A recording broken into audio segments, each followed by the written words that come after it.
নবীজি বলেছেন রমজান মুবারকে মাস আসার সঙ্গে সঙ্গে আল্লাহ রাব্বুল আলামিন তিনি জান্নাতের সমস্ত দরজাগুলি খুলে দেন আর জাহান্নামের সব দরজাগুলি আল্লাহ রাব্বুল আলামিন বন্ধ করে দেন। সুবহানাল্লাহ। আর শয়তানকে শৃঙ্খল দিয়ে বেঁধে ফেলা হয়, শিকল দিয়ে শয়তানরা বান্ধা হয়ে যায়। এই হাদিসটা যখনই শুনাই বিভিন্ন জায়গায় লোকেরা বিভিন্ন জায়গায় প্রশ্ন করে, হুজুর কোন তো যে শয়তানরে বান্ধাতে হয়, কিন্তু রমজান মাস হতো লোকেরা মদ খায়, মিথ্যা কথা কয়, তাহলে শয়তান বান্ধা থাকলো কেমনে? আমি বলি দেখেন, এর ব্যাখ্যা আছে। এর ব্যাখ্যা হলো এই, কোন কোন ঘড়ি আছে একবার চাবি দিলে 6 মাস চলে, আর একবার চাবি দিলে 2 বছর চলে, আবার চাবি দিলে লাইফ চলে যায়, এরকমের ঘড়িও আছে। কোন কোন মানুষের শয়তানে এমন চাবি দিছে যে চাবিতে 6 মাস চলে, কোনটায় 10 মাস চলে, কোনটায় বছর চলে। রোজার মাসেও যারা গুনাহ করে শয়তানে এমন চাবি দিছে যে রোজার মাসেও বন্ধ হচ্ছে না। সুপ্রিয় দর্শক, আসসালামু আলাইকুম রাহমাতুল্লাহ। আজকের আলোচনায় থাকবে এমন এক প্রেরণাময় ওয়াজ যা আমাদের হৃদয়কে নাড়া দেবে, মনকে করবে প্রশান্ত। আলোচনা করছেন প্রখ্যাত আলিমে দ্বীন, ইসলামিক চিন্তাবিদ আল্লামা দিলওয়ার হোসেন সাইদি রাহিমাহুল্লাহ।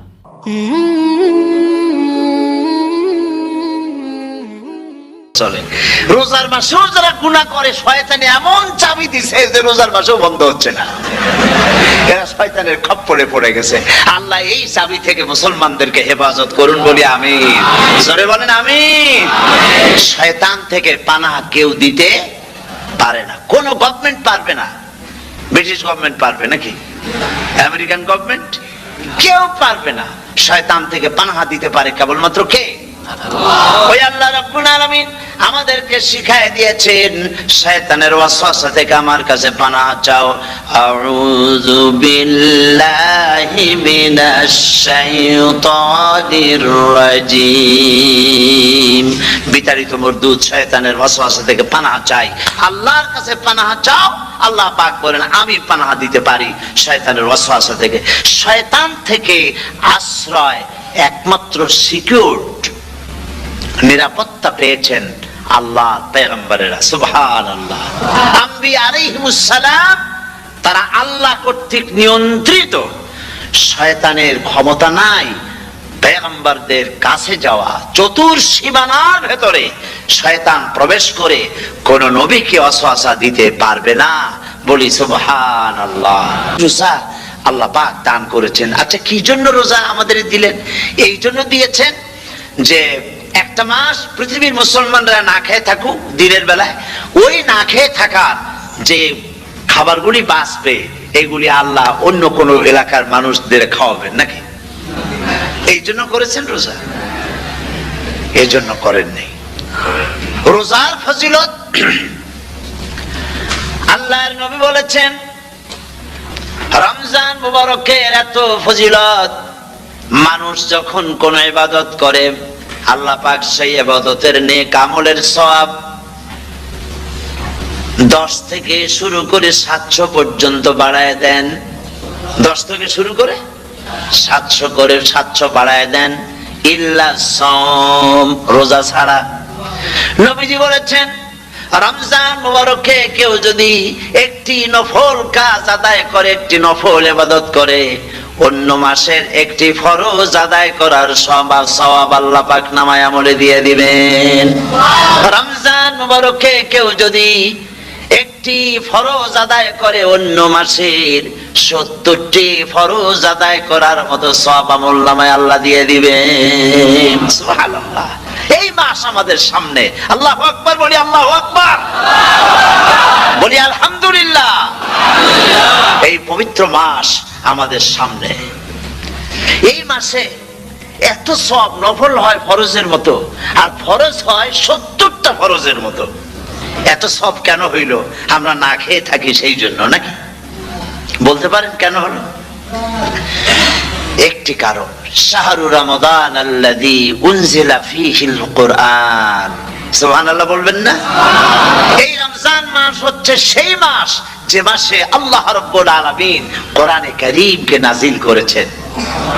পবিত্র রমজানুল মুবারক এটি হচ্ছে, এটি কি জিনিসটা, কি জিনিসটা বুঝাবার জন্য আমি বলি, যেমন এই ঘড়িটা এটা কেনার পর 2-1 বছর পর এটা ফাস্ট হয় অথবা কি হয়, স্লো হয়ে যায়। তখন এটাকে সারার জন্য আমরা হসপিটালে দেই। হসপিটাল মানে লন্ডন হসপিটাল না, ঘড়িরও হসপিটাল আছে। তো ঘড়ির হসপিটালে দিলাম, ওরা এটাকে দেখে শুনে ওয়াইলিং করে টরে দিল ঠিক মতো।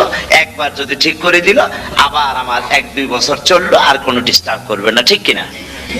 আপনার গাড়ির ইঞ্জিন যদি কোন রকমের অসুবিধা করে, তাহলে গাড়ির ইঞ্জিনকে ওভারহোলিং করতে হয়, ইঞ্জিন ডাউন দিতে হয়। একবার যদি ইঞ্জিন ডাউন দিলেন, ওভারহোলিং করলেন, তাহলে আপনার এই গাড়ি 5-6 বছরের জন্য আর হাত দিতে হবে না। এই কথাগুলি বুঝতে পারছেন কিনা? সারা জীবন সারা মাস অন্যায় করার পরে, গুনাহ করার পরে মানুষের অন্তঃকরণে কালিমা লেগে যায়। আল্লাহ রাব্বুল আলামিন রমজান মোবারকের একটা ব্যবস্থা করেছেন, ইঞ্জিন ওভারহোলিং এর মতো, ইঞ্জিন ডাউন দেওয়ার মতো। আপনার কালকে, আপনার আত্মাকে, আপনার বিবেককে, আমার বিবেককে পরিষ্কার করার জন্য রমজান মাস করে দিয়েছেন। রমজান মোবারকের একটি মাসের কোর্স যদি কমপ্লিট করা যায়, তাকওয়া দিয়ে যদি ভরে দেওয়া যায়, তাহলে বাকি 11 মাস আরামসে চলবে, কোনো অসুবিধা হবে না। এসেছে যে ব্যক্তি রমজান মুবারককে উমরা করলো, সেজন্য আমার সাথে হজ আদায় করলো। সুবহানাল্লাহ। তো বলতেছিলাম যে কোরআনে কারীম হচ্ছে একটি বিরাট নিয়ামত। এই নিয়ামত শোনানো হয় রমজান মুবারকে। আমি এবার এসে খুব খুশি হলাম একথা শুনে যে ইস্ট লন্ডন মসজিদ তারা একটা ব্যবস্থা করেছে, সুন্দর একটা রেডিও তারা আবিষ্কার করেছে। না কি করছেন আপনারা? ট্রান্সমিটার তৈরি করেছেন। ওনারা ওখানে রেডিও বিক্রি করেন। আপনারা বহু টাকা খরচ করেছেন, তারা হাজার হাজার পাউন্ড খরচ করে টাওয়ার বানিয়েছেন এবং একটা ফ্রিকোয়েন্সি তারা নিজেরা নিয়েছেন, আর রেডিওগুলি 125 পাউন্ড করে ওনারা দিচ্ছেন খরচ হিসেবে। এইটা যারা নিয়ে যায়, ঘরের মধ্যে বসে তারাবিহের তেলাওয়াত তারা শুনতে পাবেন। মহিলারা অনেক সময় আসতে পারেন না, মহিলারা ঘরে বসে শুনতে পারবেন। ওই ইস্ট লন্ডন মসজিদে যত ওয়াজ হবে, তেলাওয়াত হবে, নামাজ হবে, আজান হবে, ওয়াজ হবে, জিকির হবে, সব আপনার ঘরে বসে আপনি শুনতে পারবেন। আল্লাহ রাব্বুল আলামিন এই ইকদামকে, এই পদক্ষেপকে আল্লাহ কবুল করুন, সবাই বলেন আমিন। এবং প্রত্যেকের ঘরে ঘরে এই রেডিও পৌঁছে যাক, আমরা বলি আমিন। আল্লাহ যেন কবুল করেন। আপনি ঘরে বসে মসজিদের সমস্ত প্রোগ্রাম পেতে পারবেন। আর কি সুন্দর, সেখানে যিনি তেলাওয়াত করেন, আজান দেন, আলহামদুলিল্লাহ, তার আজান শুনলে পরে তো মনে হয় যে আমি মক্কা শরীফে চলে গেছি, মদিনায় চলে গেছি। আর মক্কা শরীফে, কাবা শরীফ সামনে, এখানে বসে আছে, রোজাদারের সামনে আছে জামজামের পানি আর মদিনা মুনাওয়ারার খুরমা। আল্লাহর ঘর সামনে, জান্নাতের থেকে আর কাকে বলে? সুবহানাল্লাহ। আর মসজিদে নববীর ভিতরে মদিনার আকর্ষণ কাশাস আলাদা। মদিনা শরীফের আপনাকে যদি পাইয়া যায় কোন আরব, কোন মাদানী, আপনারা ছাড়বি না, আদর করে পাশে বসাবে, তোমারে আমি এই জিনিস খাওয়াবো, এইটা দিয়ে ইফতার করাবো, আমার কাছ দিয়ে তুমি উঠতেই পারবে না, আপনাকে জোর করে বসাই দিবে। মসজিদে নববীতে রিয়াদুল জান্নাহ রাসূল করিম সাল্লাল্লাহু আলাইহি ওয়াসাল্লামের কবর শরীফের কাছে বসে আপনি ইফতার করতেছেন, কত বড় নসিব। সেই জন্য আমি বলি, হলিডে করার জন্য আমেরিকা, সিঙ্গাপুর, হাবিজাবি এই সমস্ত ঘুরে কোনো লাভ নাই। হলিডে করতে চান, রমজান মুবারকে চলে যান হারামাইন শরীফাইন, মদিনা আল মুনাওয়ারা, মক্কা আল মুকাররমা। কপাল খুলে যাবে, জিন্দেগীর সমস্ত গুনাহ খাতা আল্লাহ পাক maaf করে দিবেন। রাসূল করিম সাল্লাল্লাহু আলাইহি ওয়াসাল্লাম বলেছেন, রমজান মুবারকে যে উমরা করলো, সেজন্য হজ আদায় করলো। সুবহানাল্লাহ। অন্য রিওয়ায়াত আপনাদেরকে দেখে গেলাম, আর আমি এখান থেকে ডাইরেক্ট মদিনা মুনাওয়ারায় চলে যাব ইনশাআল্লাহ। লাইলাতুল কদর পর্যন্ত হারামাইন শরীফাইনে কাটাতে চাই, নিয়ত করেছি। আপনারা দোয়া করুন আল্লাহ যেন কবুল করেন। কি মজা যখন আপনি হারামাইন শরীফাইনে যখন তেলাওয়াত শুনবেন, আপনার কাছে মনে হবে যেন কোরআন শরীফ নাযিল হতেছে। সুবহানাল্লাহ। সেখানে তো নামাজের পরে হাত তুলে মোনাজাত করা হয় না, শুধুমাত্র রমজান মুবারকে বেতেরের নামাজের মধ্যে ইমাম সাহেব হাত তুলে মোনাজাত করেন। গত বছর রমজান মুবারকের লাইলাতুল কদরে আমি ছিলাম, গত কয়েক বছর ধরে আল্লাহ যাওয়ার তৌফিক দিয়েছেন দয়া করে। সেখানে লাইলাতুল কদরে পত্রিকাগুলি লিখেছে 30 লাখের উপরে লোক ছিল মক্কা শরীফের, হারাম শরীফে 30 লাখের উপরে। যখন তেলাওয়াত হচ্ছে, মোনাজাত করতেছেন ইমাম সাহেব, ইমাম সাহেব কাঁপতেছেন, মোনাজাত করতেছেন, কাঁদতেছেন, আর গোটা হারাম জুড়ে কান্নার রোল পড়ে গিয়েছে। কিভাবে কাঁদতেছে! সারাদিন মানুষ রোজা রেখে তারপরে ইফতার করতে যখন বসে, আমি সেই জান্নাতের কথা কেমনে আপনাদের বুঝাবো? রসগোল্লা কেমন লাগে বক্তৃতা দিয়ে 6 ঘন্টা বক্তৃতা দিয়েও বোঝানো যাবে না। যদি মুখের মধ্যে ঢুকাইতে পারি তাহলে বুঝবেন যে মজাটা কি। করে না? পুরান ঢাকায় আছে, ঢাকা তো কয়েকটা এলাকা আছে, পুরান ঢাকার লোকেরা নাকি বলে যে, যারা রোজা রাখে না তারা বলে যে রোজা না রাখে একরকম পাপ করছি, আর ইফতার না করে কবিরা গুনাহ করবো নাকি, ইফতার তো করাই লাগবে। তো খুব মজা করে ইফতার করে তারা। তো সারাদিন রোজা রেখে পেঁয়াজি, ছোলা, বুট, মুড়ি খাওয়ায় যে মজা, সারাদিন ভাত খাইয়া তারপরে ইফতারের শরীক হওয়া, ছাগলে ঘাস খেলে যেমন লাগে ওই রকম তার মুখে লাগে, এই মজা পাবে না। রোজাদারের যে মজা লাগে সেই মজা সে পাবে না। সারা মাস রোজা থাকার পর, আল্লাহর হুকুম মেনে সারা রাত রোজা রাখার পর, তারপরে ঈদের দিনে জামা কাপড় পরিষ্কার করে, শেরওয়ানি গায়ে লাগাইয়া, পাঞ্জাবি পরে, আতর মেখে, এরপরে ঈদের জামাতে যখন দাঁড়ায় যায়, সে যে মজা পায়, সারা মাস রোজা রেখে ঈদের জামাতে গিয়ে সে যে মজা পায়, যে রোজা রাখলো না, ঈদের দিনে খুব জামা, পাজামা, সেন্ট এগুলো মেখে টেকে প্রথম কাতারে গিয়ে দাঁড়ায় গেছে, ওর সেই মজা পাবে না। ওর মনের মধ্যে একটা চোর চোর ভাব থেকেই যায়, মনের মধ্যে সে একটা অপরাধী ফিল করে, সে ফিল করতে থাকে। সুতরাং রোজাদারের জন্য দুইটা খুশি, একটা হচ্ছে ইফতারের সময়, আর একটা খুশি হবে যখন আল্লাহ তাদেরকে দেখা দেবেন। সুবহানাল্লাহ। আপনি যদি 5 মিনিট আগে খান, ফেরেশতা এসে মুখের উপর থাপ্পড় মারবে, বেটা খাইলি কেন বলবে? কেউ বলবে না। কোন ফেরেশতা লাঠি নিয়ে দাঁড়ায় আছে? দাঁড়ায় নাই, কিন্তু আপনি খাচ্ছেন না কেন? সুবহানাল্লাহ। সুবহানাল্লাহ বলবেন না? অন্তত 1500 বছর আগে আল্লাহ রাব্বুল আলামিন নির্দেশ করে রেখেছেন, সূর্য সাদা হওয়া থেকে, পূর্ব দিগন্ত সাদা হওয়া থেকে শুরু করে পশ্চিম দিগন্তে যখন কালো হয়ে কালো রেখা দেখা দেবে, যখন মাগরিব হয়ে যাবে, সূর্যাস্ত যাবে, ততক্ষণ পানাহার আর স্ত্রী সম্ভোগ থেকে বিরত থাকো। 1500 বছর আগের আল্লাহ রাব্বুল আলামিনের এই নোটিশ কিভাবে কার্যকরী হচ্ছে উম্মতের মধ্যে, মুসলমানদের ভেতরে। খাবার সামনে আছে, পিপাসা লেগেছে, এখন তো পিপাসা লাগে না, খুব ঠান্ডার সময়, এখন রোজা রাখতে খুব মজা হবে, তাই না? খুব মজার রোজা। কিন্তু এই রোজা যখন জুন মাস আর জুলাই মাসে আসবে, তখন টের পায় মানুষ রোজা কাকে বলে। প্রচন্ড পিপাসা, সামনে সব খাবার পড়ে আছে, একটা খাবারের দিকে রোজাদারের হাত যায় না, ঘড়ির দিকে তাকায় আর চুপ করে বসে বসে আল্লাহর জিকির করতে থাকে। আল্লাহ কয়, ফেরেশতারা দেখ, এই বান্দা বানাইতে নিষেধ করছিলি। সুবহানাল্লাহ। আল্লাহ খুশি হয়ে যান। রোজাদার অপেক্ষা করতে থাকে, ঠিক যখন কাটায় কাটায় সময়টা এসে গেছে, তখন আল্লাহর নাম করে খুরমা দিয়ে, পানি দিয়ে ইফতার শুরু করে দিল। আল্লাহ পাক খুশি হয়ে গেলেন।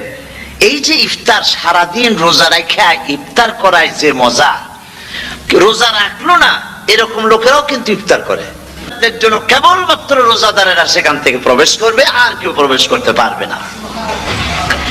এই রোজাদারদের সম্পর্কে আল্লাহ পাক বলেছেন, হাদিস শরীফে এসেছে, বুখারী শরীফের হাদিস, রাসূল করিম সাল্লাল্লাহু আলাইহি ওয়াসাল্লাম বলেছেন, লিসাইমে ফারহাতান, ফারহাতুন ইনদা ফিতরিহি ওয়া ফারহাতুন ইনদা লিকাই রাব্বিহি। রোজাদারের জন্য দুইটা খুশি। কয়টা খুশি বলুন তো? কে বলছেন? আল্লাহ রাসূল বলছেন, রোজাদারের জন্য দুইটা খুশি। লিসাইমে ফারহাতান, দুটি খুশি। ফারহাতুন ইনদা ফিতরিহি, একটা খুশি হচ্ছে ইফতারের সময়। এই ফিতরিহিতে, এই ফিতরিহি দুটি কথা, এই একটি কথার দুটি ব্যাখ্যা হয়। একটা হচ্ছে ইফতারের সময়, ইফতারের কথা বলা হয়েছে, আর ঈদের কথাও এর মধ্যে বলা হয়েছে। ইফতারের সময় হলে একটা খুশি, আর একটা খুশি হচ্ছে ইনদা লিকাই রাব্বিহি, যখন রোজাদারের সঙ্গে আল্লাহ পাক দেখা করবেন তখন হবে আরেকটা খুশি। তার মানে হচ্ছে রোজাদারদের সঙ্গে স্পেশাল আল্লাহ রাব্বুল আলামিন সাক্ষাৎকারের ব্যবস্থা করবেন। সুবহানাল্লাহ। তাহলে দুটি জিনিস হলো, একটা হলো ইফতারের জন্য দুটা, রোজাদারের জন্য দুটা খুশি, একটা হলো ইফতারের সময়, আর একটা হচ্ছে আল্লাহর সঙ্গে যখন দেখা করবে। তো ইফতারের যে খুশিটা, এই খুশি রোজাদার ছাড়া কেউ বুঝবে না। ইফতার সারাদিন রোজা রাখার পর সামনে পেঁয়াজি, বেগুনি, সালাদ, তরমুজ, মিষ্টি, তারপরে আম্বালা সুইট মিটের নানান রকমের মিষ্টি, এরপরে মুড়ি, কত কিছু সব সামনে নিয়ে বসে আছে। দেখছেন অবস্থা, সমস্ত কিছু সামনে বসা, ঘড়ির দিকে তাকানো, ছেড়ে দেবেন। আর মদের চাকরি যারা করেন সেখান থেকে চাকরি উঠাইয়া কোনো ভালো জায়গায় চাকরি করার জন্য চেষ্টা করবেন। জেনা, ব্যভিচার, নাচ গান ইত্যাদি, তাস পাশা, জুয়া, অন্যায় কাজে যাব না। আল্লাহ যেন কবুল করেন, বলেন আমিন। বলেন সবাই আমিন। এটাই কাজ। শিরক এবং বেদাতের বাড়ির কাছেও আমরা কেউ যাব না। এই তওবা করে খাঁটি মুসলমান হইতে হবে। আমরা কতদিন বাঁচবো জানি না। আল্লাহ পাক যেন আমাদেরকে ঈমানের সাথে রাখেন। যাদের মুখে দাড়ি নাই, আল্লাহ পাক তাদের মুখে দাড়ি লাগায় দিক, বলি আমিন। আপনারা চেষ্টা করেন রসুলের এই সুন্নতটা আমল করার জন্য। যেহেতু আমরা মারা যাব, চিরদিন বাঁচবো না, তো আল্লাহ রসুলের কাছে কেমনে আমরা আমাদের চেহারা দেখাবো? জামায়, দাড়িতে, টুপিতে, পর্দায়, মেয়ে লোকদের পর্দা করার মধ্যে, সবটার মধ্যে রাসূলুল্লাহর সুন্নাত যেন আমরা আমল করতে পারি।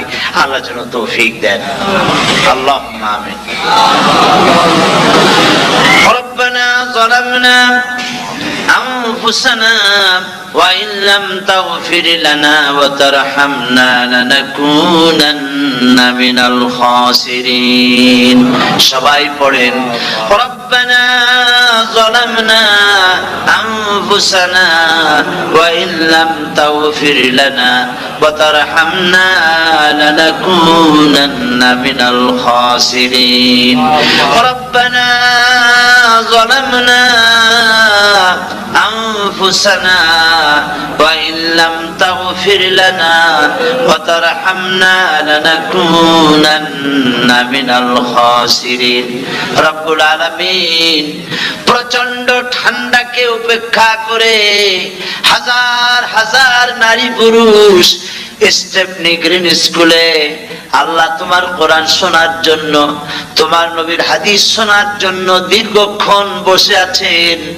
এতক্ষণ আমরা যে আলোচনা করলাম, দরুদ ও সালাম পড়লাম, মেহেরবানি করে সওয়াবটুকু রাসূল করিম সাল্লাল্লাহু আলাইহি ওয়াসাল্লামের রূহ মোবারকে পৌঁছায় দাও। তামাম পৃথিবীর মাটির নিচে যত মুমিন মুমিনাত শুয়ে আছেন, আল্লাহ তাদের আরওয়ার পরে সওয়াব পৌঁছায় দাও। রব্বুল আলামিন, আমরা সবাই মিলে আজকে দোয়া করি, আমাদের মধ্য থেকে আমাদের আব্বা জান আর আমাদের মা যাদের মারা গেছে, কবরগুলিকে জান্নাতের টুকরায় পরিণত করে দাও। রব্বির হামহুমা কামা রাব্বায়ানি সগীরা। সবাই পড়েন, রব্বির হামহুমা কামা রাব্বায়ানি সগীরা। আয় আল্লাহ তাআলা, আত্মীয় স্বজন যদি বিদেশে থাকে, টেলিফোনে খোঁজ খবর পাওয়া যায়, চিঠি দিয়েও 6 মাস 1 বছরে খোঁজ খবর নেওয়া যায়। কিন্তু আমাদের মা বাপ যাদের দুনিয়া থেকে বছরের পর বছর বিদায় হয়ে গেছে, টেলিফোন বা চিঠিপত্রের কোন সিস্টেম নাই, কোন কায়দা নাই, কোন হালতে কবরে আছে জানি না। আল্লাহ তুমি দয়া করে আমাদের বাপ জান যাদের মারা গেছে, আল্লাহ কবরটারে বেহেশত বানাইয়া দাও। রব্বুল আলামিন, জনম দুঃখিনী মা, আমাদের মা যাদের মারা গেছে, 10টা মাস পেটের মধ্যে থেকে মাকে হাঁটু দিয়ে, পাও দিয়ে, মাথা দিয়ে, গুতা দিয়ে কষ্ট দিয়েছি। আবার মা ডেলিভারিতে নিদারুণ কষ্ট করেছেন, যা মা ছাড়া কেউ বুঝবে না।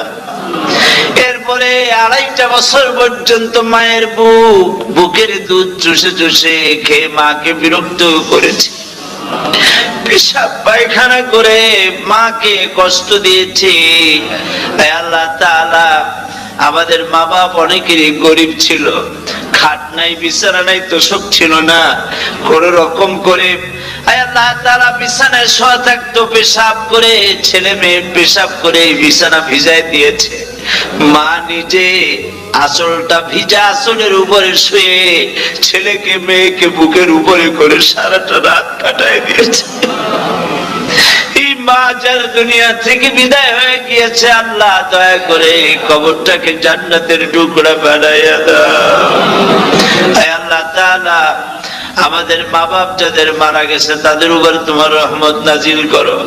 আমাদের দাদা দাদি নানা নানি আত্মীয় স্বজন পাড়া প্রতিবেশী যারা মারা গেছে তাদের উপর রহম করো। রব্বুল আলামিন, আয় আল্লাহ তাআলা আমরা যারা হাত তুলেছি, তোমার বান্দা বান্দিরা হাত তুলেছে, তুমি আরশে আজিম থেকে একটু তাকায় দেখো। আমরা কোন রাজা বাদশার কাছে হাত তুলি নাই, আমরা কোন প্রধানমন্ত্রী প্রেসিডেন্টের কাছে হাত তুলি নাই, কোন পীর বুজুর্গের কাছে হাত তুলি নাই। আমরা হাত তুলেছি শাহনশাহ রব্বুল আলামিনের দরবারে। রব্বুল আলামিন, আমরা যতগুলি লোক হাত তুলেছি এর মধ্যে জিনাকার থাকতে পারে, মদখোর থাকতে পারে, বেনামাজি থাকতে পারে, সুদখোর থাকতে পারে। আল্লাহ কত রকমের গুনাহ করে আমরা হাত তুলেছি। আল্লাহ তুমি যদি দয়া করে আজকে আমাদের এই লোকগুলি কি তোমার বান্দা বান্দি গুলারে যদি মাফ করে দাও, আকাশের জমিনে এমন কেউ নাই যার কাছে তোমার জন্য কৈফিয়ত দেওয়া লাগে। রব্বুল আলামিন, দয়া করে আমাদের জিন্দেগির গুনাহ মাফ করে দাও।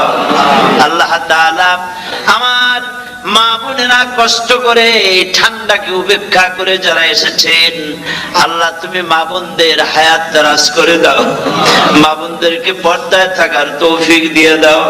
আয় আল্লাহ, মা বোনদের এমন জীবন যাপন করার তৌফিক দাও যাতে করে কিয়ামতে হযরত আয়েশা, হযরত খাদিজা, হযরত ফাতেমার সঙ্গে হাসর নসিব হয়ে যায়।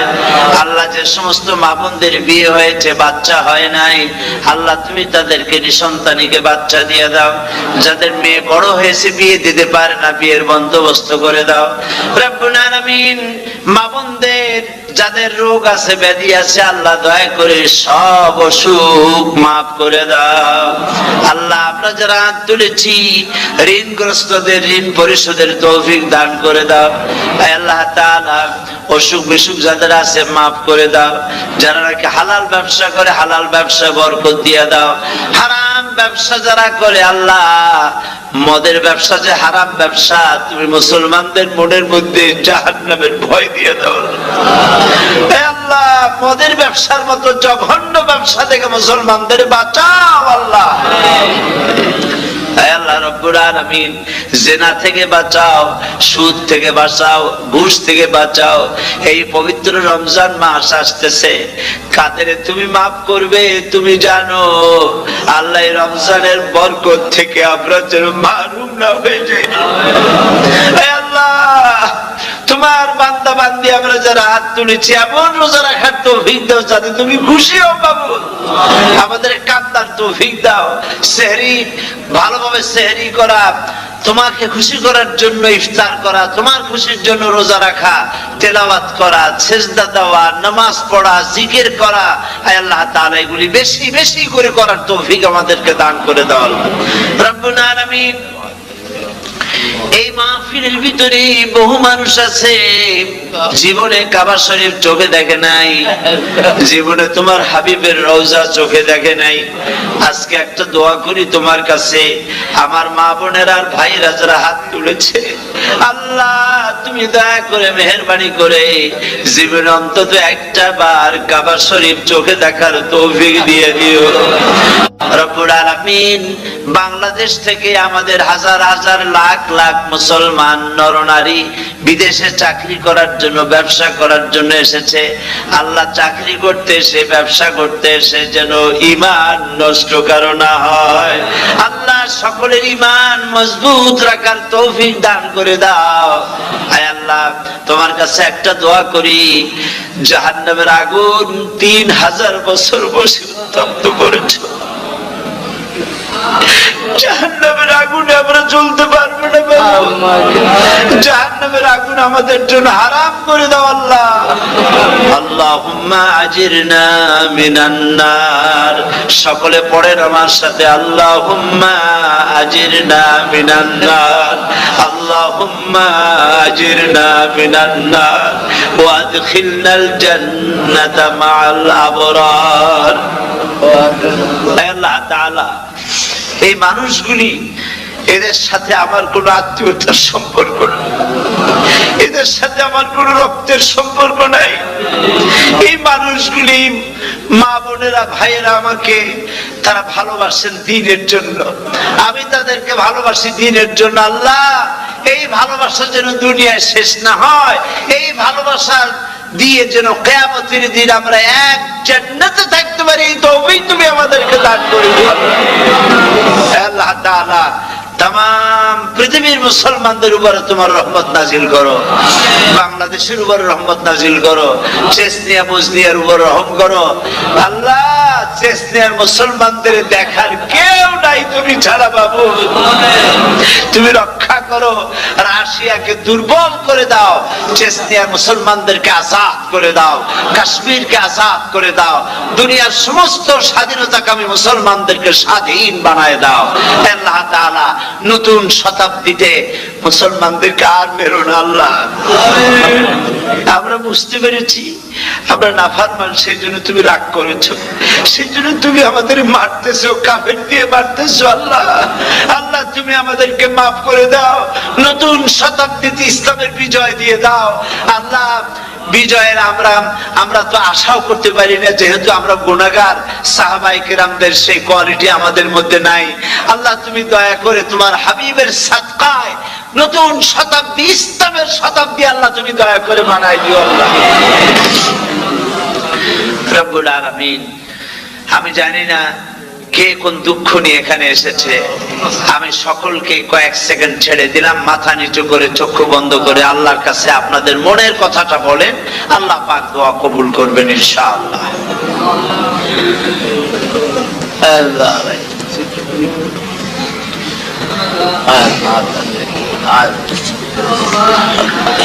আল্লাহ তাআলা তোমার বান্দারা বান্দিরা মনে মনে যে যা চাইলো আল্লাহ সকলের নেক আশা তুমি পুরা করে দাও।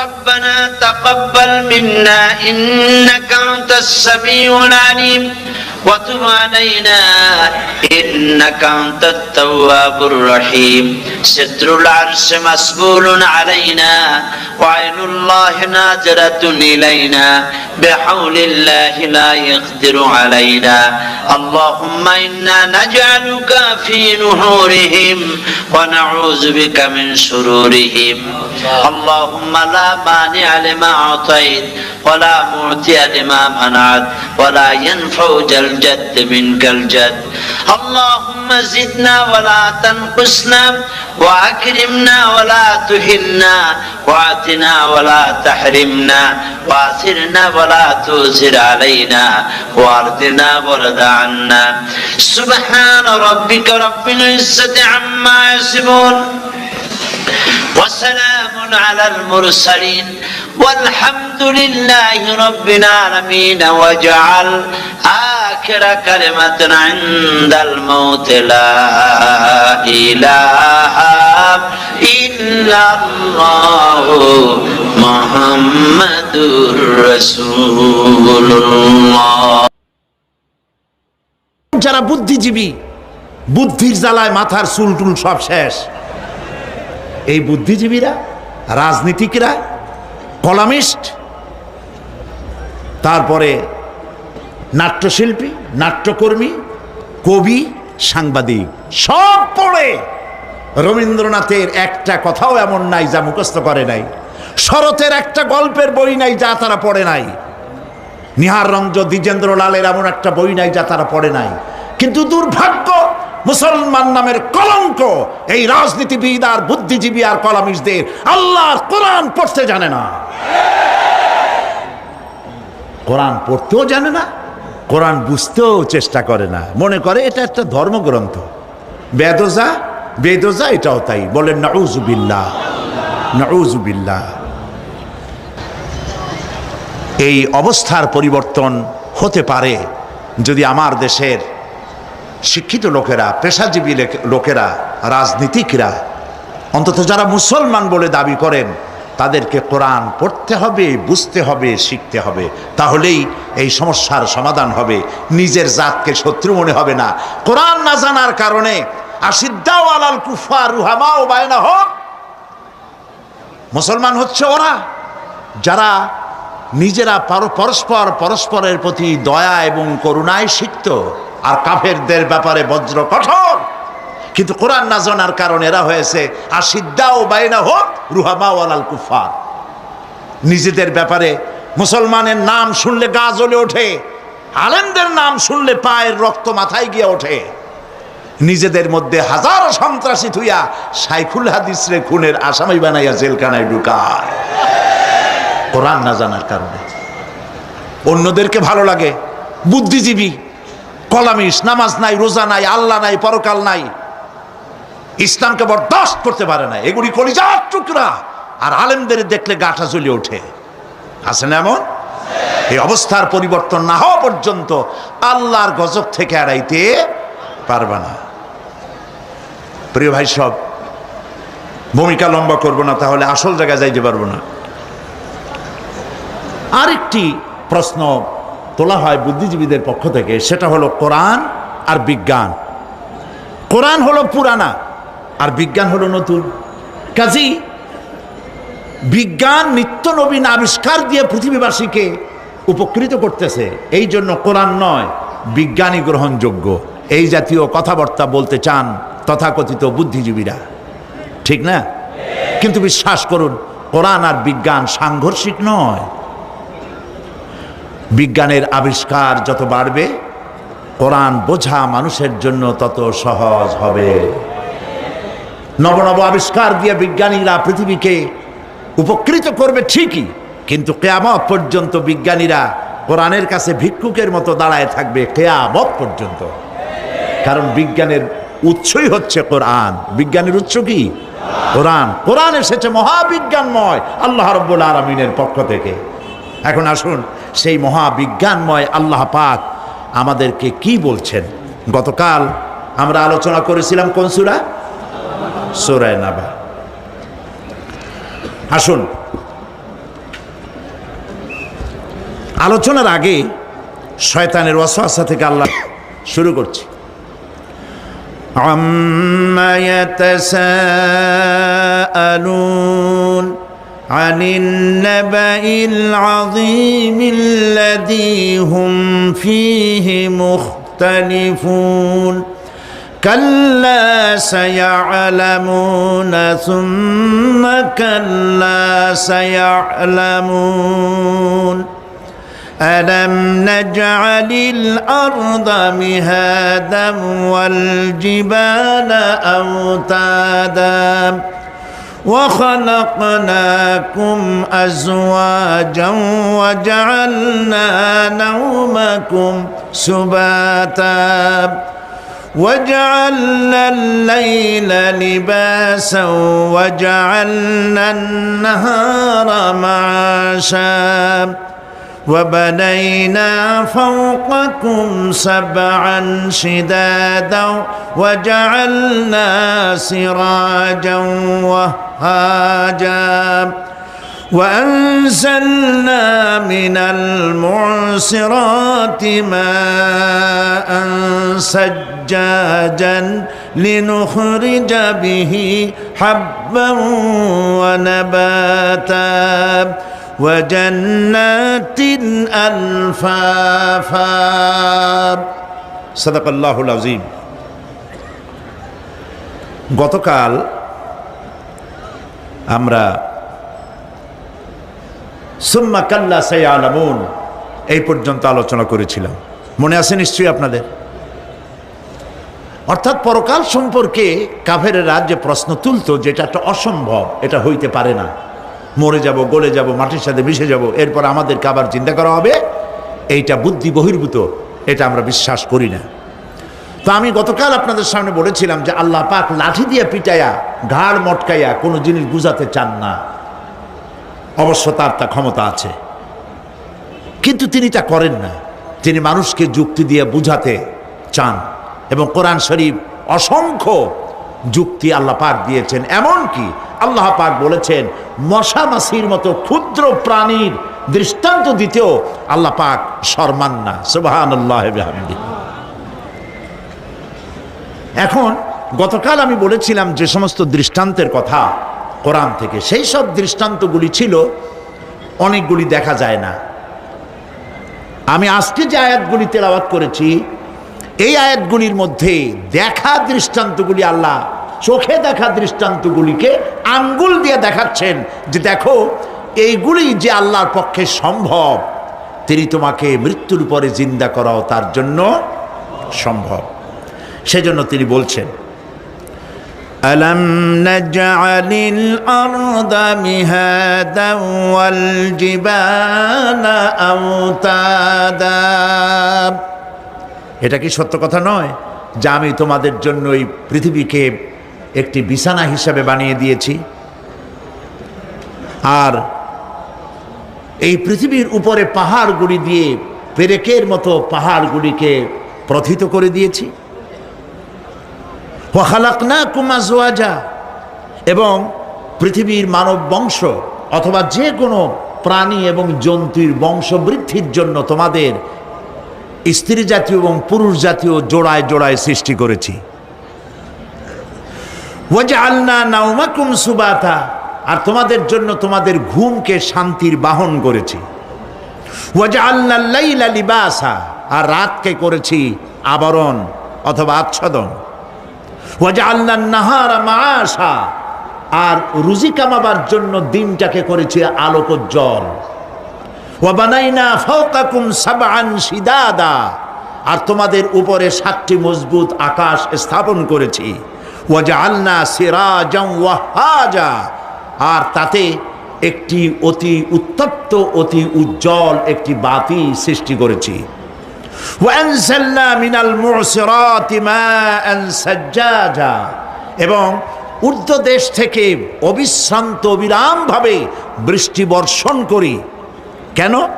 লিনুখরিজা বিহি হাব্বান ওয়া নাবাতা, যাতে করে শস্য, শাক, সবজি, উদ্ভিদ আর নিবিড় বাগান সৃষ্টি করতে পারি।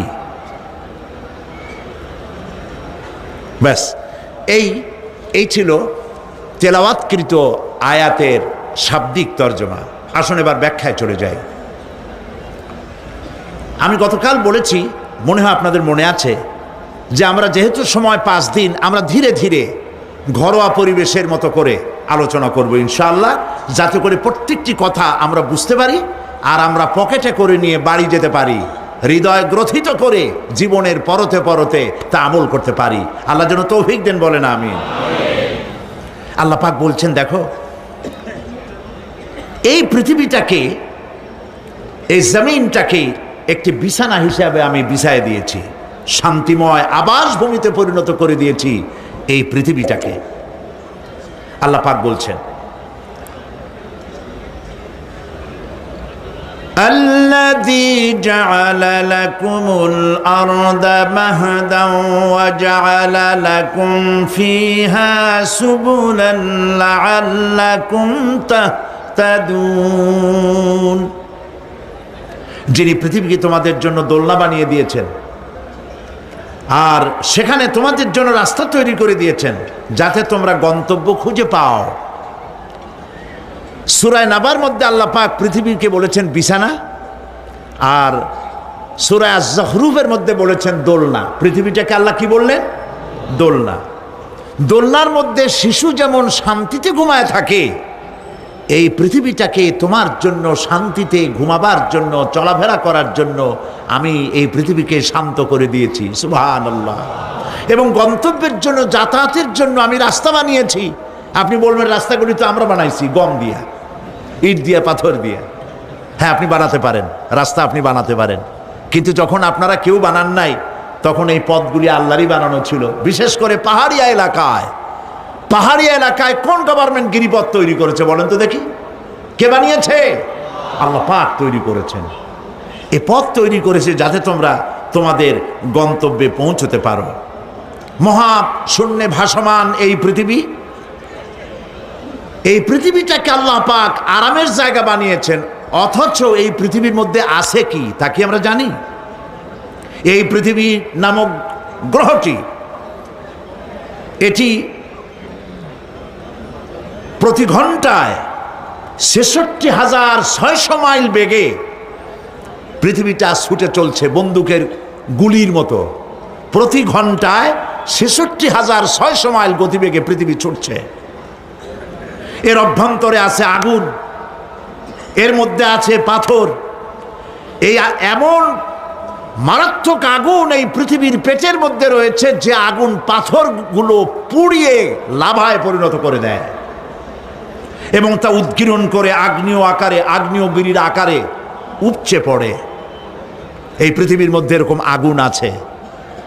সূরা ফাতিহার তাফসিরে আমি আপনাদের সামনে আলোচনা করেছিলাম, মনে না থাকার কথা। আল্লাহ পাক বলেছেন আলহামদুলিল্লাহ রব্বিল আলামিন। কি বলেছেন বলুন তো? আলহামদুলিল্লাহ রব্বিল আলামিন। আলামিন, আলমের বহু বচন। তিনি একটি জগতের প্রতিপালক নন, বহু জগতের প্রতিপালনকারী। এই পৃথিবীতে সর্বপ্রথম বিজ্ঞানীদের এই কনসেপশন আল্লাহ রাব্বুল আলামিন কোরআনের মাধ্যমে দুনিয়াবাসীকে দিয়েছেন।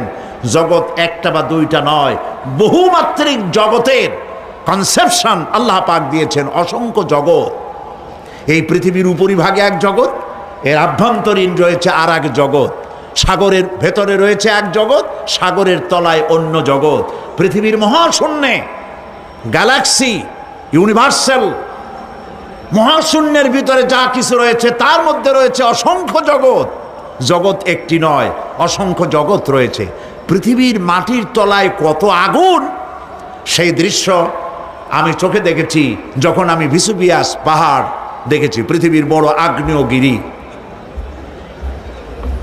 আল্লাহ পাক জাহান্নামের আগুনের ইন্ধন করবেন মানুষ আর পাথর।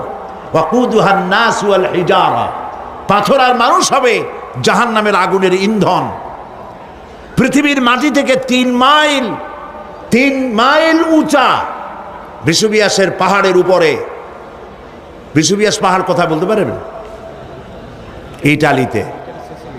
ইটালিতে সেই জায়গায় যখন আমি উঠেছি, পাথর যে জাহান্নামের আগুনে পুড়বে এর বাস্তবতা নিজের চোখে দেখেছি। পাথরগুলি আগুনে পুড়ে লাভার মতো হয়ে পাহাড়ের উপর থেকে আলকাত্রার মতো গলে গলে পাহাড়ের চতুর্দিকের 12 কিলোমিটার এলাকার জনপদকে ধ্বংস করে দিয়েছে। ইটালিতে আরো একটি জায়গা আছে যেটার নাম সিসিলি। সেখানেও একটি জীবন্ত আগ্নেয়গিরি আছে, যেটা আগুন এখনো জ্বলতেছে, যে কোনো মুহূর্তে এ আগুন ছড়িয়ে পড়তে পারে। কাজেই পৃথিবীর মধ্যে একদিকে রয়েছে, এর মধ্যে রয়েছে আগুন, রয়েছে পাথর গলায়া লাভা বানাবার মতো বিরাট শক্তি। সেই পৃথিবীটাকে আল্লাহ পাক এতটা শান্ত করে রেখেছেন, তোমরা যেন নিশ্চিন্তে এর কোলে দোলনার ভিতরে শিশু যেমন ঘুমায়, এই পৃথিবীটাকে তোমার জন্য দোলনা বানিয়ে দিয়েছি। তাও আমরা সুবহানাল্লাহ বলবো না? সুবহানাল্লাহ। বন্দুকের গুলির চাইতেও দ্রুতগামী এই পৃথিবী ছুটছে। সেই পৃথিবীকে বিনা দ্বিধায় আমরা খুঁজছি, সেটাকে চিরে ফেলছি এবং তার পেট থেকে রিজেক হাসিল করছি। ঠিক কিনা বলুন? আল্লাহ রাব্বুল আলামিন সূরা আন-নামলের মধ্যে বলছেন, আম্মান জাআলাল আরদা কারারান ওয়া জাআলা খিলালাহা আনহারান وجعل لها رواسي وجعل بين البحرين حاجزا। আর তিনি এই পৃথিবীর অবস্থান লাভের উপযোগী করে আল্লাহ পাক তোমার জন্য তৈরি করে দিয়েছেন এবং এর মধ্যে নদ নদী আল্লাহ পাক সৃষ্টি করে দিয়েছেন, পাহাড়গুলিকে গেড়ে দিয়েছেন, আর পানির মধ্যে দুটি ধারা আল্লাহ সৃষ্টি করেছেন। পানির মাঝখানে একটা অন্তরাল সৃষ্টি করেছেন। এটি একটা তো আবিষ্কার হয়েই গেছে, সেটি হলো প্রশান্ত মহাসাগরের ভেতরে 4000 কিলোমিটার লম্বা, 2500 কিলোমিটার চওড়া প্রশান্ত মহাসাগরের ভিতরে একটি বিশাল এলাকা পাওয়া গেছে, যেটার পানি অত্যন্ত সুমিষ্ট সুমধুর, আর এর বাইরের পানিগুলি অত্যন্ত লবণাক্ত। সূরা আর রহমানের মধ্যে আল্লাহ পাক বলেছেন, মারাজাল বাহরাইনি ইয়ালতাকিয়ান বাইনাহুমা বারযাখুন লা ইয়াবগিয়ান ফাবিআইয়ি আলাই রাব্বিকুমা তুকাযযিবান। দুটি সমান্তরালে পানি প্রবাহিত হয়ে যাচ্ছে, দুটি ধারা। লোনা পানি মিষ্টি পানিকে লোনা বানাতে পারে না, মিষ্টি পানি লোনা পানিকে মিষ্টি বানাইতে পারে না, মাঝখানে কোনো পার্টিশন নাই। সুবহানাল্লাহ।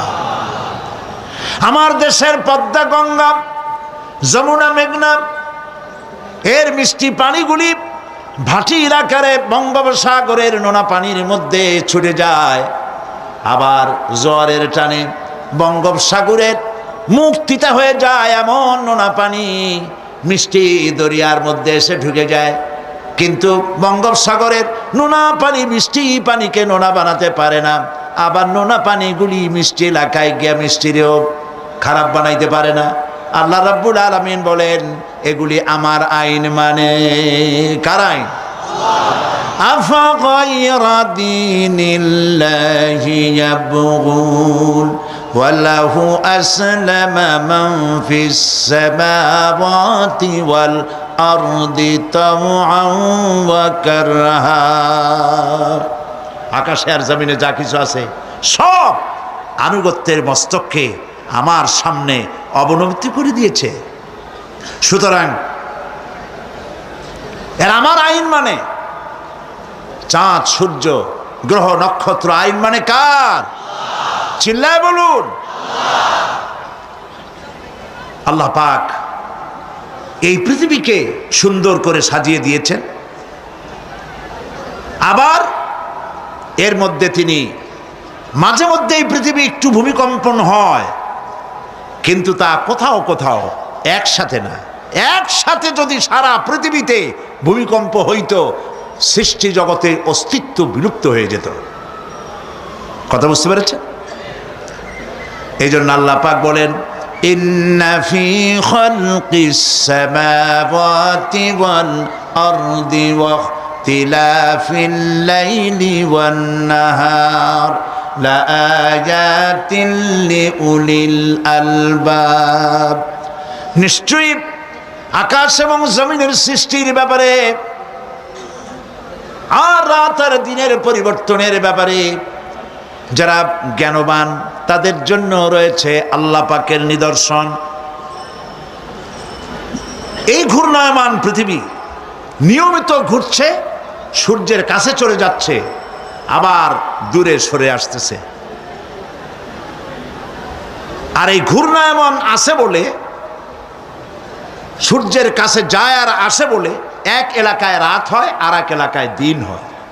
এখন চট্টগ্রামে বাংলাদেশে রাত 8:45, আর ঠিক একই সময় আমেরিকার নিউ ইয়র্কে এখন দিনের 9:15। যদি এরকম অবস্থা না হতো, তাহলে এক এলাকার প্রাণীগুলি বাঁচত, অন্য এলাকার প্রাণীগুলি ঠান্ডায় ফ্রিজ হয়ে যেত। আমাদের এই পৃথিবী আল্লাহ পাকের এক অফুরন্ত নিয়ামত। এই অফুরন্ত নিয়ামত আল্লাহ পাক আমাদেরকে দিয়েছেন, আর এর মধ্যে এর অভ্যন্তরে রয়েছে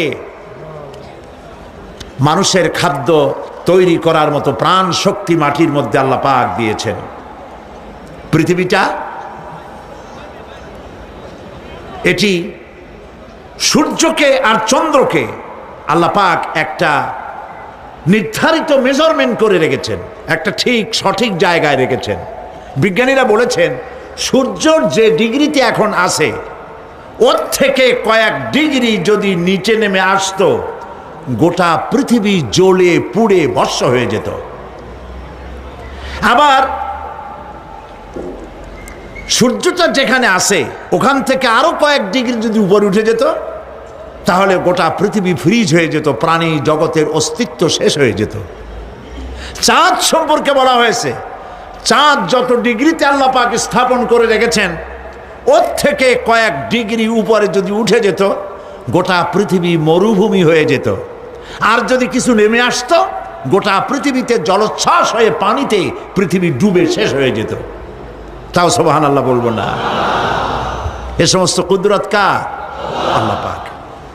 আল্লাহ রাব্বুল আলামিন এরপরে বলছেন ওয়াল জিবালা আওতাদা, মাটিকে বানালাম বিছানা, আর এই বিছানাকে এটা যেন তোমাকে নিয়ে নড়াচড়া করতে না পারে সেই জন্য আমি পাহাড়গুলি পেরেকের মতো গেড়ে দিলাম। এখানে আছে যে পাহাড়কে পৃথিবীর মধ্যে পেরেকের মতো গেড়ে দিছি। কেন দিছি সেটি এসছে অন্য আয়াতে।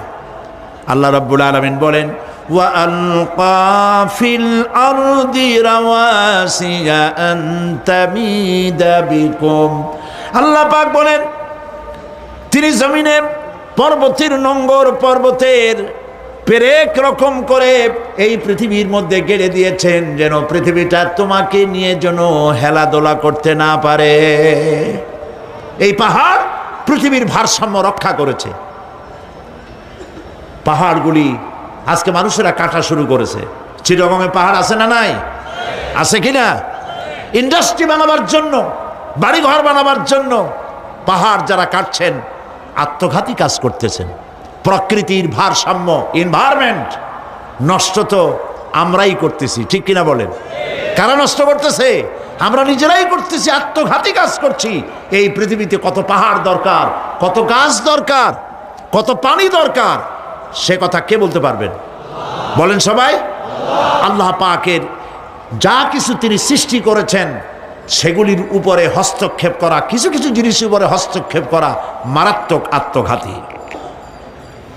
পাহাড়গুলি দিয়ে এই সুউচ্চ পাহাড় শুধু খিল বানায় রাখছেন আল্লাহ, পেরেক বানায় রাখছেন, শুধু তাই নয়, এই পাহাড়ের উপরে পানি জমে থাকে বরফ হইয়া।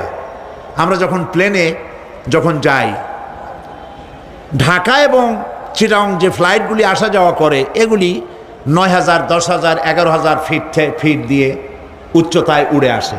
কিন্তু আমরা যখন ইন্টারন্যাশনাল ফ্লাইটে উড়ি তখন সেগুলি চলে 35 থেকে 40,000 ফিট পর্যন্ত উচ্চতায় উড়ে যায়। পৃথিবী যে কত সুন্দর তা প্লেনে উঠলে বোঝা যায়। আর বাংলাদেশ যে কত সুন্দর মনোরম তা দেশের উপর থেকে প্লেনে উঠতে গেলে দৃশ্য দেখে, নয়ন অবিরাম দৃশ্য দেখে সেজদায় মাথা নত হয়ে আসে। সুবহানাল্লাহ, সুবহানাল্লাহ। আমার দেশ যে কত ভালো, আলহামদুলিল্লাহ বলেন। পৃথিবীর যে কোনো দেশের তুলনায় আমার দেশ অনেক অনেক অনেক ভালো, আলহামদুলিল্লাহ বলেন। এর গাছে হাত দিলে খাবার পাওয়া যায়, পানিতে হাত দিলে খাবার পাওয়া যায়, জমিনে হাত দিলে খাবার পাওয়া যায়, যেখানে হাত দেবেন সেখানে খাবার। আমাদের তো আসলে খাদ্যের অভাব না। আমাদের কি খাদ্যের অভাব আসলে? না, আসলে খাদ্যের অভাব না। আমাদের সব আছে, বিশাল বনজ সম্পদ আছে। কাপ্তাই, রাঙ্গামাটি, বান্দরবন যে দেখেন বনজ সম্পদ কাহাকে বলে। খুলনার ফরেস্ট এরিয়া যে দেখেন বনজ সম্পদ কারে বলে। রয়েছে বনজ সম্পদ, রয়েছে খনিজ সম্পদ, রয়েছে পশু সম্পদ, রয়েছে মৎস্য সম্পদ, রয়েছে পানি সম্পদ, সর্বোপরি রয়েছে মানব সম্পদ। সব আছে। তাহলে মরি কেন? মরি সৎ লোকের অভাবে, মরি সৎ নেতৃত্বের অভাবে। আর সৎ লোকের অভাব কেন? সৎলোকের অভাব হচ্ছে, কোরআন পড়ে না, কোরআন বোঝে না, জবাবদিহি করা লাগবে আল্লাহর কাছে, ওই অনুভূতি নাই, কাজী অসৎ হয়ে যায়। দুনিয়াটাই তার কাছে সব। ইট, ড্রিঙ্ক অ্যান্ড বি মেরি, খাও পান করো, দুনিয়াটা মস্ত বড়। এই বেলা ভাই মদ খেয়ে নাও, কাল নিশীতের ভরসা কই, চাঁদনি জাগিবে যুগ যুগ ধরি, আমরা তো আর রব না সই, জম্মের খাওয়া খাও। আর আল্লাহ কয় কুলু আত্মাবাত্তাউ, খা জম্মের খাওয়া। তাই ঘুষের টাকা দিয়া বড় বড় পাঙ্গাস খায়, খাসির চর্বি খায়, পেট খান ফুলতে ফুলতে 2 খান তরমুজের সাইজ হয়ে যায়। কিছু কিছু লোক দেখা যায় বেল পড়ছে, বেল্টে কান দে যে আল্লাহ ফাটিয়ে যাই কখন। হালাল খান, বড় বড় পাঙ্গাস খাওয়া বাদ দেন, যা বেতন পান এ দিয়ে পাঙ্গাস কেনেন কেমনে?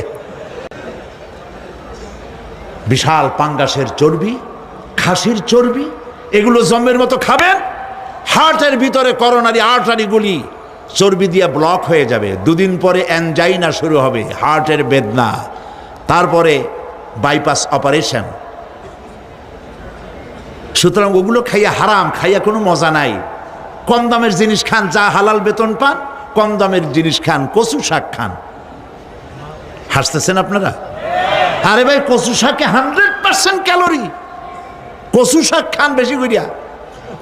বিদেশি আপেল, আপেল তো আমার দেশে হয় না, বিদেশি আপেল বেশি না খাইয়া দেশের পেয়ারা খান, 2টা আপেলের সমান 1টা পেয়ারা। কোক 7 আপ ইহুদিদের পণ্য না খাইয়া 1টা ডাব খান।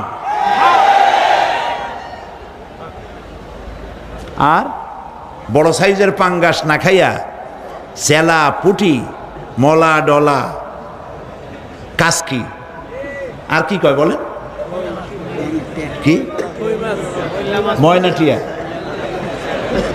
মোল্লা, মৌলানা সাহায্য করেন আমাকে, মোল্লা মোল্লা, তারপর লোট্টা, জি, এগুলো খান। কি হবে? এগুলোর মধ্যে রয়েছে ফসফরাস, খাইলে পরে চোখের দৃষ্টি বাড়তে থাকবে, হার্ট অ্যাটাক করবে না, স্বাস্থ্য ভালো হবে। স্বাস্থ্য ভালো হওয়ার অর্থ পেটটা বিশাল আকারে হওয়া না, পেটটা ছোট হওয়া, সিনাটা চওড়া হওয়া, এইটার নাম স্বাস্থ্য ভালো। সেই জন্য আল্লাহ রাব্বুল আলামিন এই পৃথিবীতে মানুষগুলিকে সুন্দর করে সৃষ্টি করে তার খাওয়া, চলা ফেরা, ওঠা বসা সব কিছুকে একটি নিয়মতান্ত্রিক পদ্ধতিতে পরিচালিত করেছেন। এটা বুঝলে পরে কল্যাণ, না বুঝলে অকল্যাণ। তো আমি বলতেছিলাম, আমি পয়েন্ট ভুলে যাই নেই, পাহাড়ের উপর দিয়ে পাঙ্গাস মাছ পর্যন্ত আসছি। আসল বক্তব্য ছিল পাহাড়, আসল বক্তব্য ছিল কি? পাহাড়। প্লেনে ওড়ার সময় দেখেছি রাশিয়ার উপর থেকে যখন উড়ে যায়, টার্কি, ইটালি, আফ্রিকা দেশসমূহের উপর দিয়ে যখন উড়ে যায়, তখন দেখতে পাই নিচে পাহাড়ের মাথাগুলি সাদা ধপধপ করছে। প্রথমে তো বুঝি নাই যেগুলি কি, পরে জিজ্ঞেস করে জেনেছি। যখন প্রথম বিদেশে গেছি তখন বুঝি নাই, তারপরে বুঝতে পারলাম এ হলো আল্লাহ পাকের সেই কথা যে পাহাড়ের উপরে আমি পানি জমায় রাখি। এই জমাকৃত পানি সূর্যের তাপে গলাইয়া পাহাড় থেকে পাদদেশে নামাইয়া ফসল উৎপাদিত করি, যেখানে বৃষ্টি সম্ভব নয়। মানে বৃষ্টি যেখানে দেওয়ার প্রয়োজন নাই, সম্ভব নয় তা না, আল্লাহর কাছে অসম্ভব বলে কিছু নাই। কিন্তু কোথাও আল্লাহ পাক বৃষ্টি দিয়ে দেন, কোথাও সাগরের পানি, কোথাও খালের পানি, কোথাও নদীর পানি, কোথাও পাহাড়ের পানি দিয়ে এভাবে ব্যবস্থা করে দেন। এনভায়রনমেন্ট এগুলি নষ্ট করে ফেলছে। একটা দেশ আছে যার নাম, একটা মহাদেশ যার নাম অ্যান্টার্কটিকা। এই অ্যান্টার্কটিকা মহাদেশে কোনো মানুষ নাই, আছে শুধু পেঙ্গুইন। এই পেঙ্গুইন সাদা বডি, তার উপরে কালো একটা কোটের মতো গায়ে দেওয়া, পেঙ্গুইন, আর কিছু নাই, শুধু বরফ আর বরফ। এগুলি জমা করে রাখার মধ্যে রয়েছে আল্লাহ পাকের বিশেষ কুদরত, যা আল্লাহ পাক মানুষের জন্য তৈরি করে রেখেছেন। মানুষ বুঝতে পারে না। এনভায়রনমেন্ট নষ্ট করে ফেলার পরে এই বরফগুলি গড়ে যাচ্ছে, নষ্ট হয়ে যাচ্ছে। আল্লাহ পাক এই পৃথিবীর ভারসাম্য কিভাবে রক্ষা করেছেন তার বিজ্ঞান ভিত্তিক আলোচনা এই পরিবেশে স্বল্প সময়ে সম্ভব নয়। তবে আপনারা জানতে পারবেন কিভাবে, আমি বলে দেব ইনশাআল্লাহ। এরপরে আল্লাহ পাক বলছেন ওয়া খালাকনাকুম আজওয়াজা, আর এই পৃথিবীর বংশধারাকে, সৃষ্টি ধারাকে ঠিক রাখার জন্য আমি তোমাদেরকে জোড়ায় জোড়ায় সৃষ্টি করেছি। সুবহানাল্লাহ। প্রত্যেকটি প্রাণীর ভিতরে স্ত্রী জাতীয় পুরুষ জাতীয় আছেই, আছে কিনা বলেন? এমন একটা নামকরণ যেখানে শুধু পুরুষ, নারী নাই, স্ত্রী জাতীয় নাই, আছে নাকি? নাই। বংশধারা বৃদ্ধি করার জন্য প্রত্যেকটি প্রাণী আল্লাহ পাক বলছেন জোড়ায় জোড়ায় বানাইছি, তোমাদেরকেও আমি জোড়ায় জোড়ায় বানিয়েছি। আর কি করেছি? আল্লাহ পাক বলছেন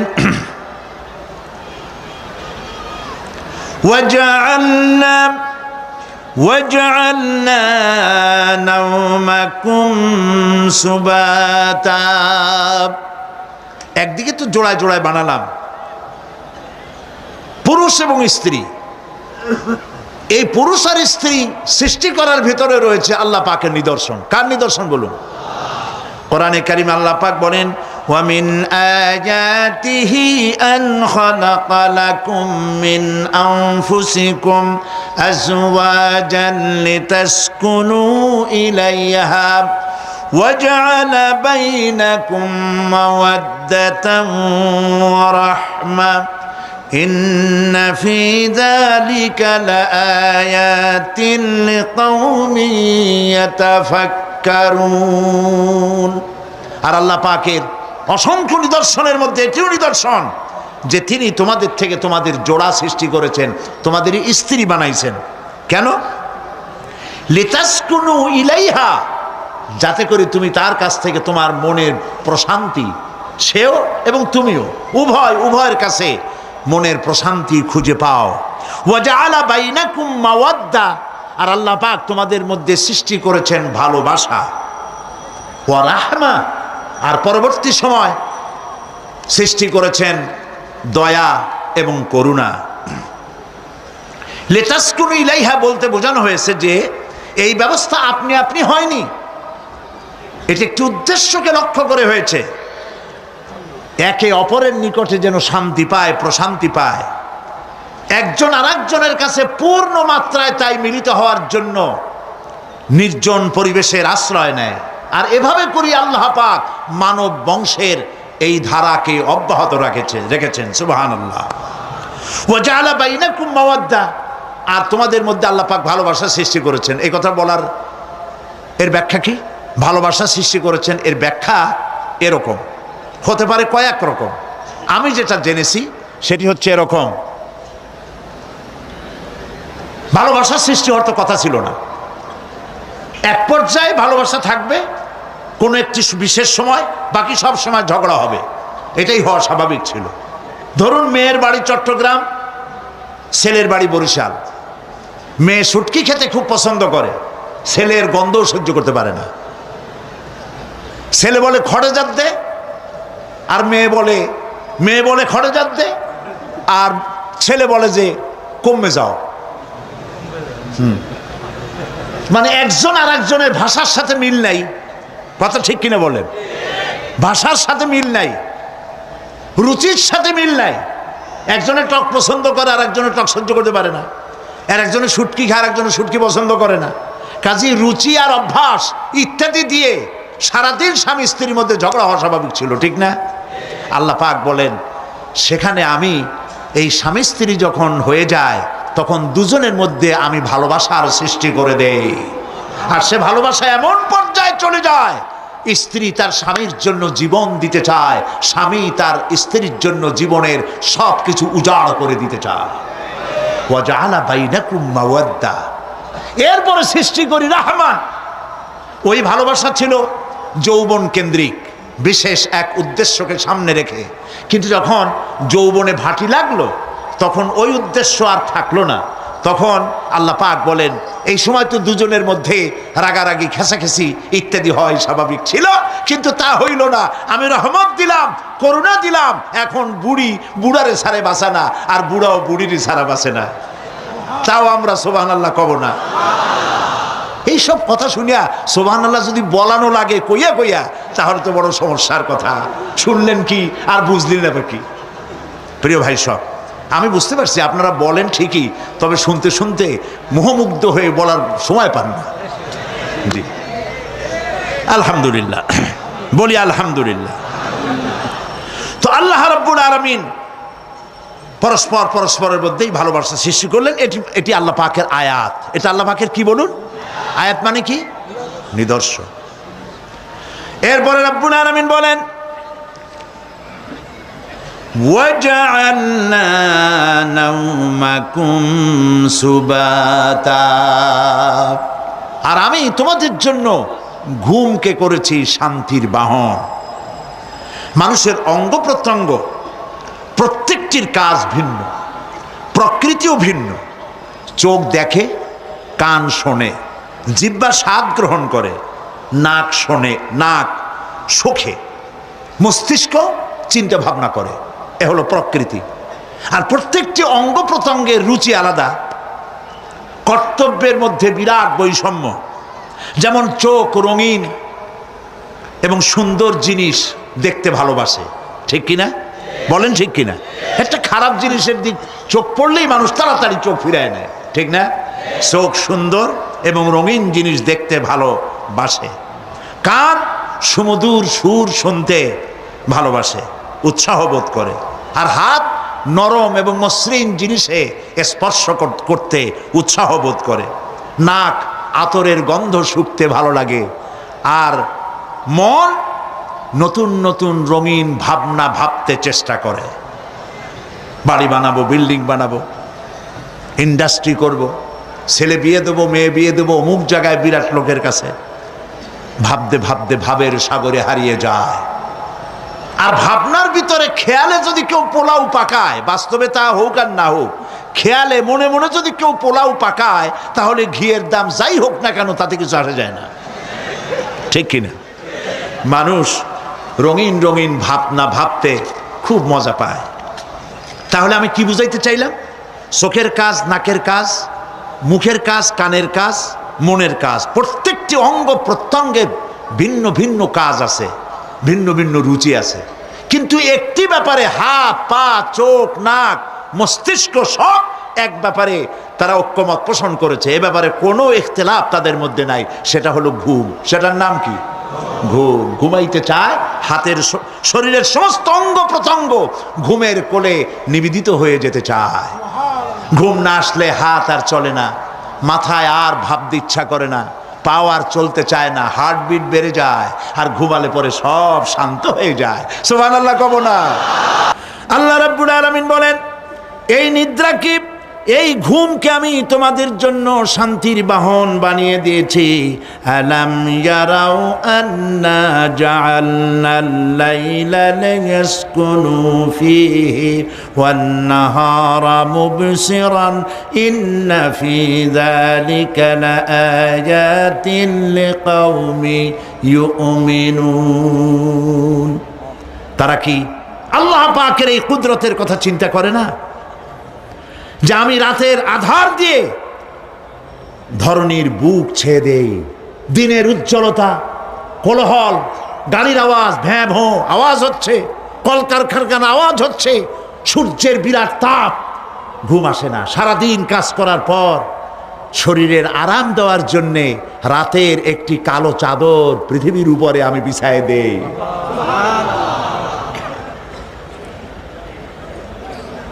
আর মানুষ আরাম গ্রহণ করে। শুধু মানুষ না, সব প্রাণী আরাম গ্রহণ করে। সুবহানাল্লাহ। এবং এরপরে দিনের আলো দিয়ে উদ্ভাসিত করি, যেন বিশ্রামের পর নতুন করে আবার কাজের সমস্ত উদ্দীপনা নিয়ে নতুন করে কাজে ঝাঁপিয়ে পড়তে পারে।